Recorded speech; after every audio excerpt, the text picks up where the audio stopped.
একজন আদর্শ বাবার ৭ উপদেশ। ১.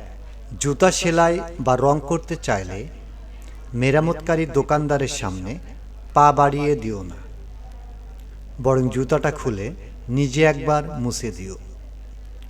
২. কখনো কাউকে কামলা, বুয়া বা কাজের লোক বলে ডেকো না। মনে রেখো, তারাও কারো না কারো মা, বাবা, ভাই, বোন। তাদেরকে সম্মান দিয়ে ডেকো। বয়স, শিক্ষা, পদ বা পদবীর দিক দিয়ে কেউ ছোট হলেও কখনো কাউকে ছোট করে দেখো না, নইলে তুমি ছোট হয়ে যাবে। ৪.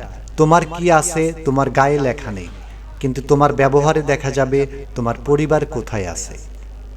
৫.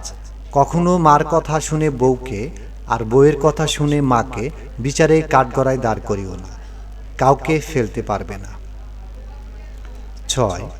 শ্বশুর কিংবা শাশুড়িকে এতটা সম্মান দিও যতটুকু সম্মান তোমার মা বাবাকে দাও, এবং তাদের প্রতি এমন আচরণ করো যাতে করে তাদের মেয়েকে তোমার বাড়ি পাঠানোর জন্য উতলা থাকে।